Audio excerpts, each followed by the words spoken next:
Suppose, what are three words that characterize your life? Well, I think three words that might have characterized Jesus' ministry were these words: "Come, follow me."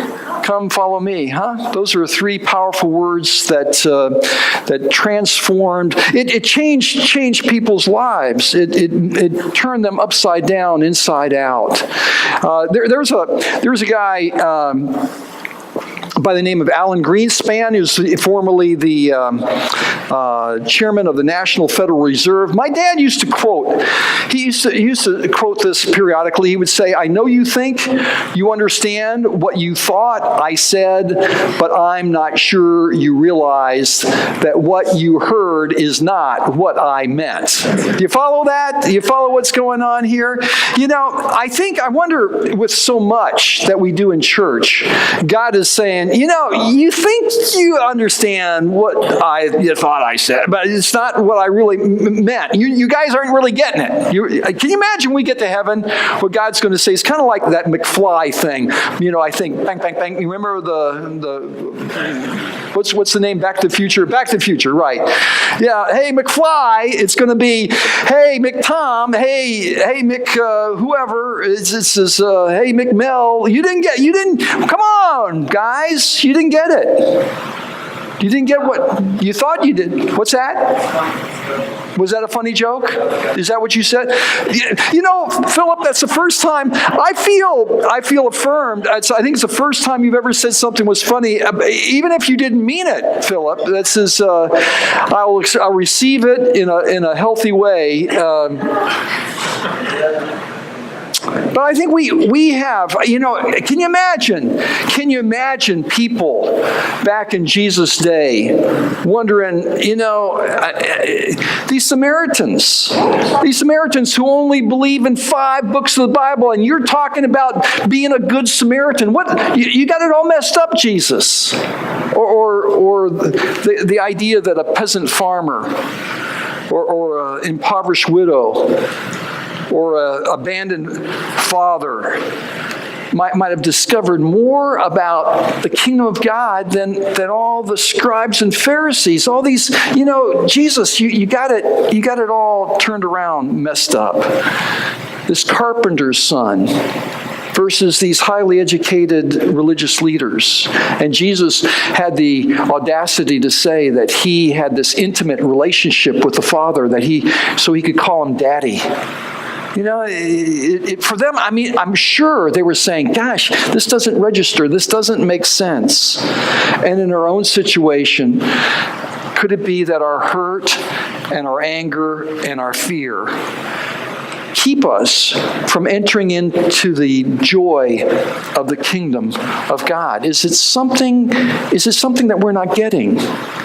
This is something that this thing about following Jesus may not be as simple as what we kind of make it out to be, I think, in some ways. There's a lot more to it. And you know, Jesus has this interaction with a guy who was mute and blind, which I find interesting. You know, I think for a lot of us, we may also be blind, but most of us are not mute. You know, how many of us need to be a little bit more mute than we are? I mean, we need to learn a little muteness. We've got the deafness part. How many of us have got the deafness going? We don't necessarily listen very carefully or well. But Jesus was dealing with a guy who was mute, he couldn't speak, and he was blind, he couldn't see, and Jesus healed him. And it says in Matthew 12, then a blind and dumb demoniac was brought to him, and he healed him, so that the dumb man spoke and saw, and the people were amazed and said, can this be the Son of David? Can this be the Messiah? Can this carpenter's son be be the person that we've been looking for? Is there something going on here beyond our understanding? And they were amazed. And there are lots of scriptures that talk about Jesus amazing people. In the outset of his ministry, it says, and they were all amazed because he was able to cast out this unclean spirit. And so they questioned among themselves, what is this? A new teaching with authority. He commands even the unclean spirits, and they obey him. And then there was this guy that was a paralytic, and he was being lowered down into from the roof by his friends, and Jesus healed this paralytic, and in the process, it says, and he rose and immediately took up the pallet and went out before them, so that they were all amazed and glorified God, saying, we never saw anything like this. Jesus is a guy who does things differently. We're amazed at him. And then sometimes there were just crowds that just saw him, and immediately they said, gosh, there's something about him that's different. They were amazed, and immediately all the crowd, when they saw him, were greatly amazed and ran up to him and greeted him. I think when Jesus was talking to the rich young ruler. You remember this story? And he says to him that you lack one thing, you got to sell everything that you possess, give it to the poor. And then his disciples said, well, gosh, Jesus, what's going on? He says, it's really hard to get into the kingdom. It's harder for a rich man to get into the kingdom than for a camel to go through the eye of the needle. And so after the disciples were amazed at his words. But Jesus said to them, children, how hard it is to enter the kingdom. His teachings turned things upside down. What he was saying amazed them in maybe a troublesome sort of way. And then when Jesus said, my destiny is going to be the cross. I am going to die. That is where I'm going. It both amazed and made the disciples afraid, it says. And they were on the road going up to Jerusalem, and Jesus was walking ahead of them, and they were amazed, and those who followed him were afraid. How many of you are a little bit that way? There's a little bit of you that is in your adventure with Christ, you're both kind of amazed, but you're also frightened by what's going on. You're a little bit afraid to let go of control because you don't know where this might lead. What is going to happen if you open up a little too far? Could you be taken advantage of? And certainly when somebody says, hey, I'm going to go to the cross, this is something that amazed and made them frightened at the same time. Well, the disciples were people that were empowered by a new kind of teaching. They were transformed. They were made new. As I said, there were people that came to Jesus and said, "My gosh, my life is no longer the same," and and that's in a totally good way. But there were other people that were sort of looking at Jesus at the very same thing. Some people are amazed and saying, "Jesus, you are the greatest thing in the world." Other people are saying the very same event, saying this is the worst thing in the world that could happen. How many of you have seen that happen? The very same event. Two different people are saying, well, this is the greatest thing in the world, and others are saying this is the worst thing in the world. Same event, same set of facts, same situation. It's just interpreted very differently. The Pharisees look at Jesus, and they are seeing a threat. They're seeing something that is unhealthy. In fact, when the Pharisees heard that Jesus had healed this blind and mute guy, they said, it is only by Beelzebul, the prince of demons, that this man casts out demons. And it's interesting. There's this. You do some of the etymology work. You look at this name Beelzebul, and apparently that literally means Lord of the house, or Lord of heaven, or Prince of lords. It's a statement of affirmation. It's the highest of the order of the Baal kind of gods. This is, you're up there. He says, but what happened was, instead of this Baal god being worshipped by Jews, when in the Old Testament, when they were writing about Beelzebul, they changed it. They changed the bull to bub, and they would say Beelzebub. Now, Beelzebub means Lord of the Flies. So and where do flies hang around? Flies hang around. What's that? Bad stuff. Yes, bad stuff. Trash. Even dung. In fact, who said it? Who said the word poop? Is that what somebody said? Dung. Well, I looked it up in the internet and it said, Lord of the poop. Lord of the poop. This is who you're worshiping. So the Old Testament, when they said Beelzebub, you're not worshiping Beelzebul, the Lord of heaven. You're worshiping the Lord of the poop. That's who you're, Lord of the Flies, Lord of the poop. And so whenever people would then see the term Beelzebub came to their mind, and the idea that this is the stuff of demons, this is the stuff of darkness, this is the stuff of evil. And so this is what they were saying about Jesus. It's only by this prince of darkness, it's only by the king of poop that this man is casting out demons.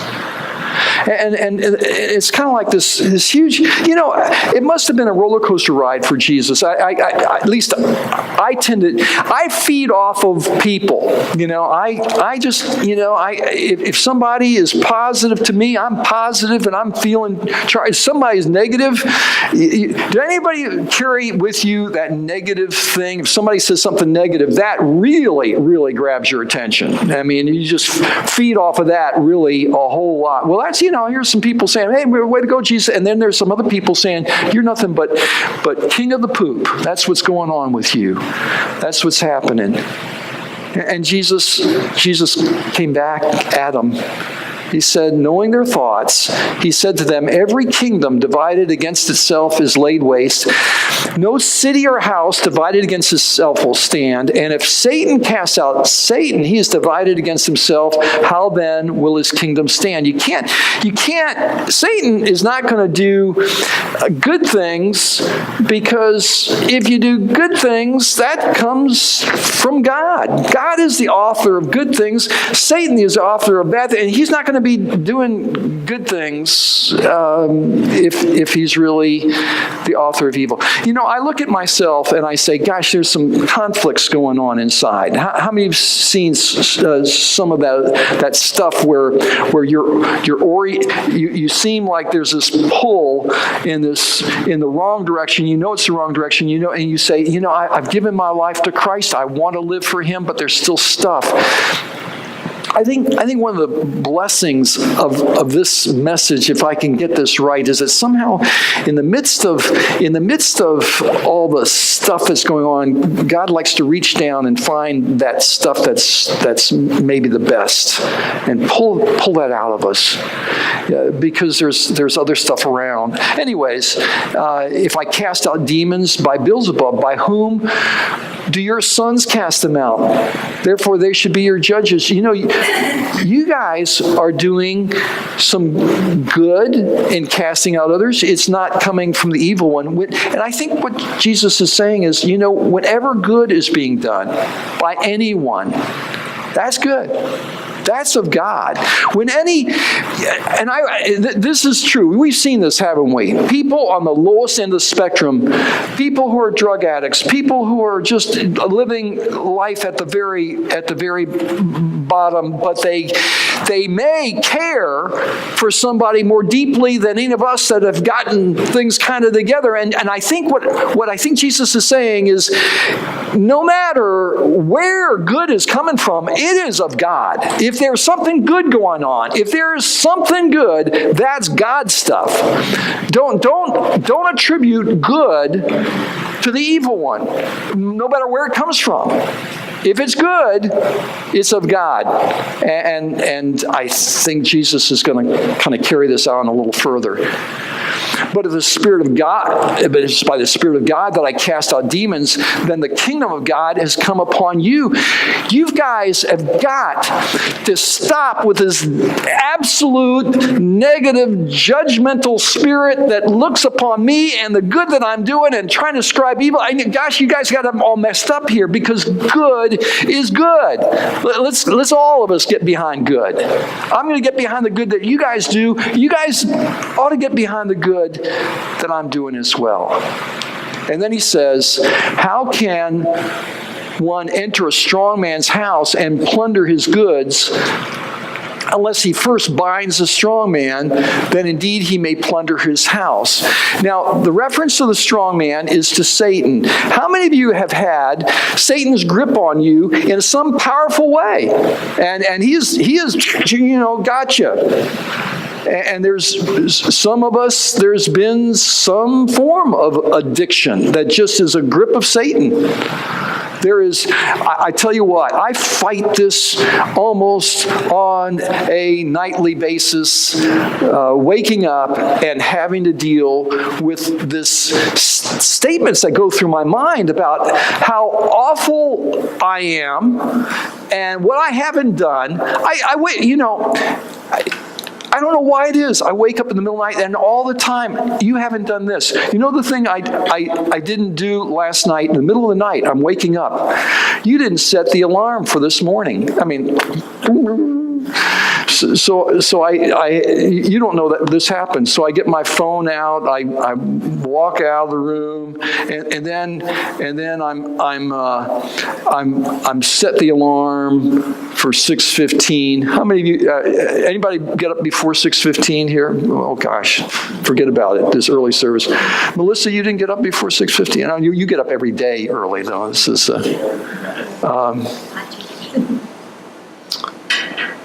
And then I start scrolling through Facebook.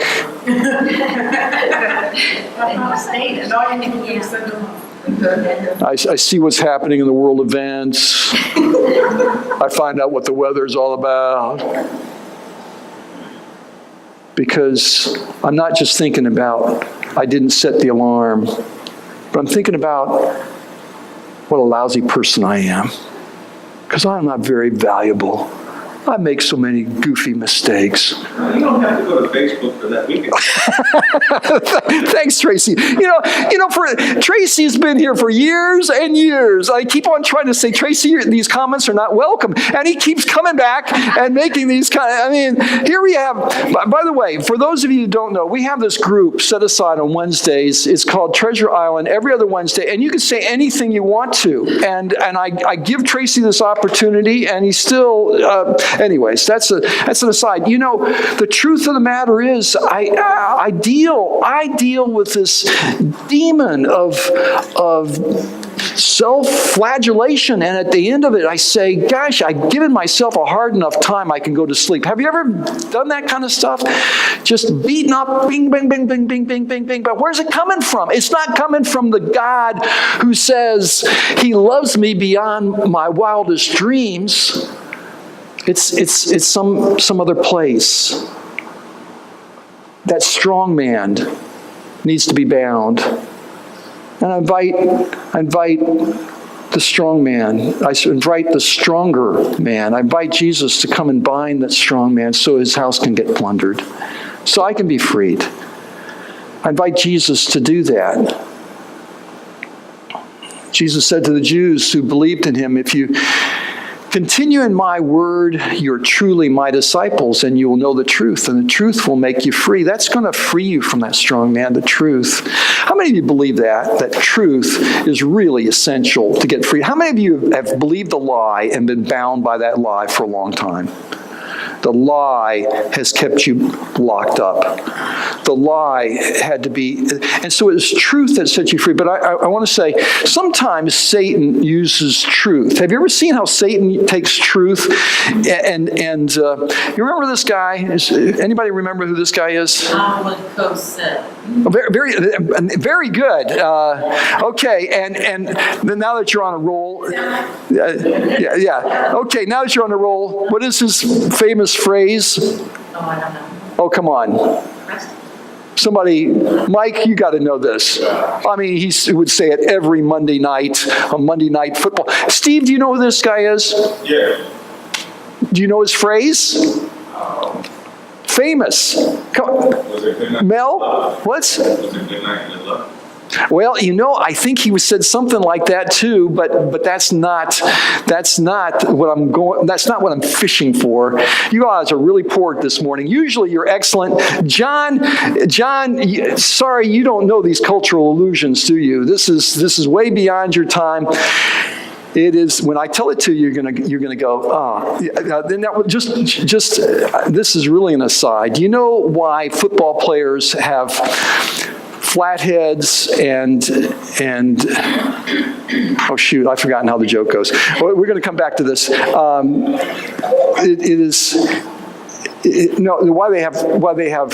football players have humped shoulders and flat heads? You know why they do? When you ask them a question, they go, and when you tell them an answer, they go, Well, that's what's going to happen. Everybody's going to, tell it like it is.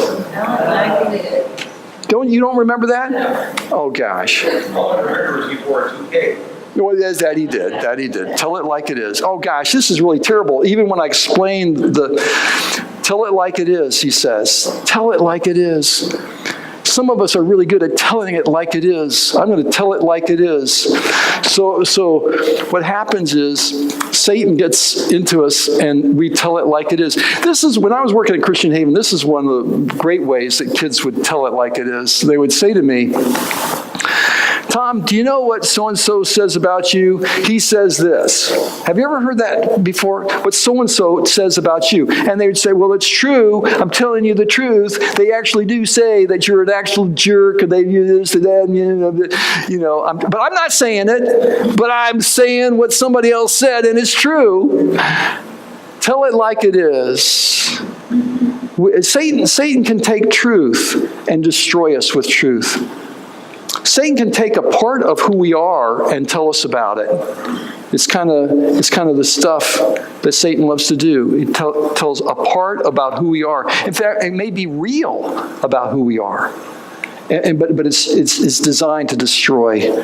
There needs to be something else coupled with truth in order to free us from the strong man, and that is love or compassion.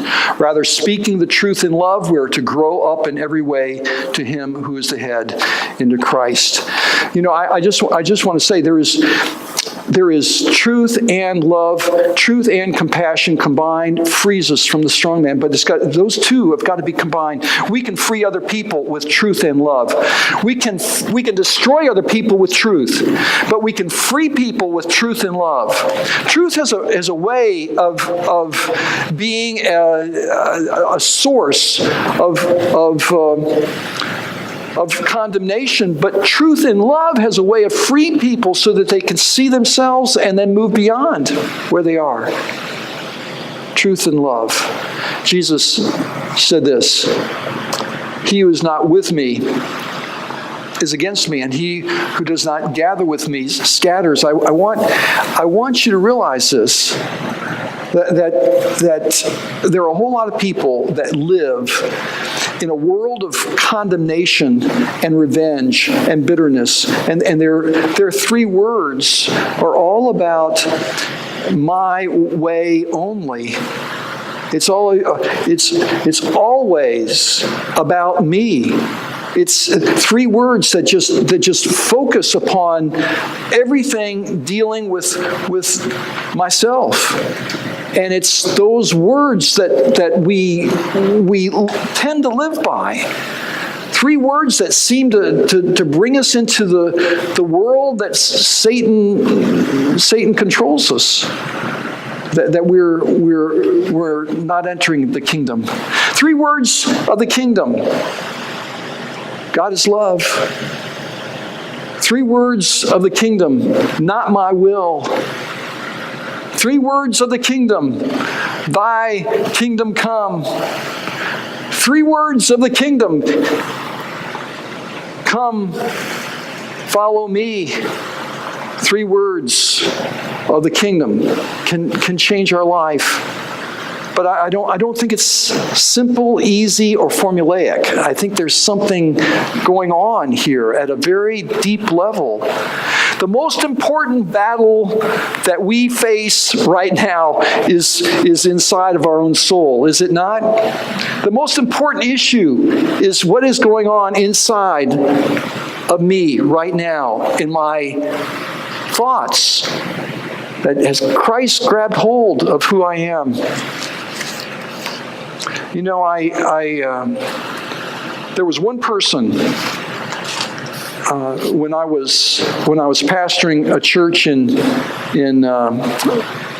Valparaiso, Indiana, that I so wanted to leave the church. They were the biggest irritant. They were an irritant from day one when I first moved there. There was a Sunday school. Her name was Ruth. Ruth was ruthless. Somebody gave me a note that Ruth had written about somebody else in the church, telling them what an awful Sunday school teacher, but an awful teacher this person was, and how, and it was just, and they showed me the note. And I'm thinking, when you're in a church where people are passing notes, and the notes are all about how awful you are, can you imagine what kind of church this is? And what kind of person would do that? Well, who would write a note telling somebody else how awful they are? Well, that was Ruth. Ruth was in the church, and Ruth was always complaining about something. I mean, Ruth was just, and I couldn't wait. And my great prayer was, Lord, take Ruth away. Move Ruth on. Help Ruth find some other place. And eventually that happened. After several years, Ruth went on, and lo and behold, the problem was I never learned the lessons that God was trying to teach me through Ruth. Because I never learned to love Ruth as a person. I never learned to listen to Ruth. I never learned to embrace Ruth and care for Ruth. And the losses and the hurts that were going down deep inside of Ruth's soul, I never got there. And Ruth left the church, and God, in his, humor or grace or mercy, sent me about 6 or 7 more Ruths to take her place. But it wasn't that they were new people. It was just that the lessons that God was teaching in my soul, I never learned. I never learned to follow Jesus. I was talking about following Jesus, but I wasn't following Jesus into this realm of love and mercy and grace and compassion and truth that's all kind of mixed together. Somehow I was missing it.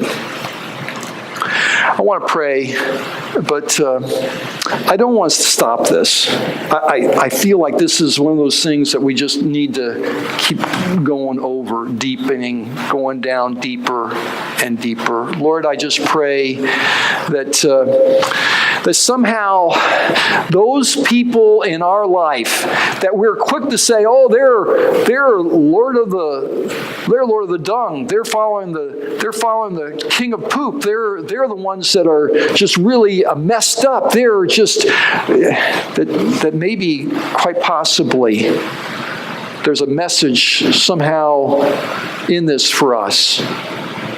There's parts of us that haven't really absorbed, wrapped ourselves around the message of the gospel, that what it means to enter into your kingdom, what it means to be a part of your transforming plan for life. Help us, Lord. Help us to learn, grow, hear from you.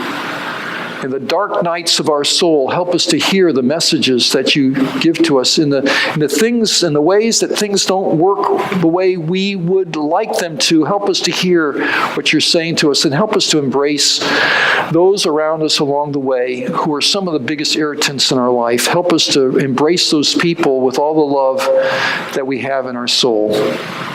Help us to have your love to embrace those people, so that we can enter into your kingdom. I pray these things now in Jesus' name. Amen.